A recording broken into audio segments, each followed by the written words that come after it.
So guys, I'm returning right back to where I started with these to talk about this plant, the Pelargonium tomentosum. Unfortunately, this is not a very good time of year to find these in bloom outside. Really, you know, the bloom is mostly what this plant is all about. You can see a pretty little thing, and you know, there's another cluster of buds on the way to the right there, and you know, here's another little cluster.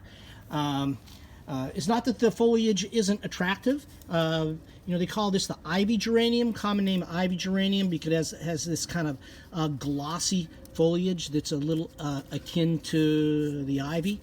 These leaves are, this is where I wish you guys were here, because you'd be able to feel these. They're very kind of, the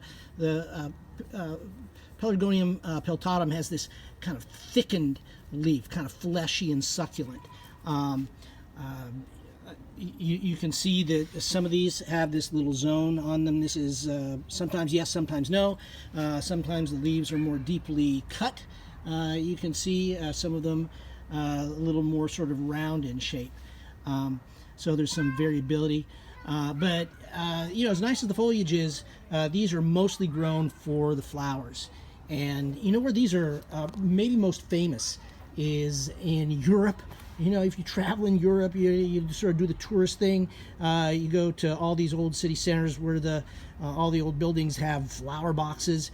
This is the flower of those flower boxes all over Europe.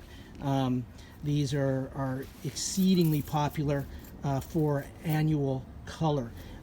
These are perennials, like all these broadleaf evergreen perennials, but the vast majority of these are grown as annuals, planted in the spring and then you know, enjoyed until frost. But here in the Bay Area, in San Francisco, certainly we enjoy these as perennials, and this can actually be used as kind of a ground cover. You know, they use it sometimes on slopes, just to give some coverage. It's not you know, deep rooted. It's not really good for stabilizing slope, you know, from a sort of an engineering standpoint, but as a ground cover, they sprawl. You guys can see the you know, one of the characteristics of peltatum is it kind of sprawls out. It doesn't stand up so much. I mean, a little bit, but they more drape and weep, and so they spread out as a ground cover pretty well if you want to use them that way. But yeah, it's all about the color, pinks and whites and reds, and you know, sort of everything in between purples. You can see here kind of a lavender, and those are the tones we expect. Some of them, these are pretty fleshy.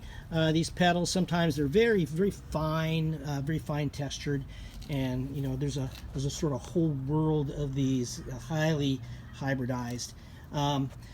Full sun is the way we would want to use these. Moderate and regular water. These are bred for you know, cultivation and use in a really domesticated environment. So moderate and regular water, and these will be you know, they'll perform very well for you with those sort of soft conditions. This is not a you know, a tough guy.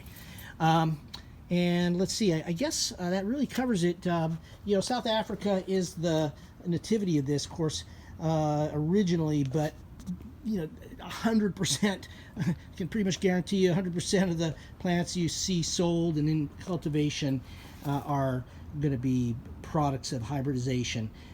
So, you know, if you want to give me hybrid, you can, but you know, on the botanical name does not reflect hybrid origin in the same way the common geranium hybrid species Pelargonium hortorum does. So you know, if you just want to give me South Africa, that's fine too. We'll go easy on this. All right, ivy geranium, a real landscape staple.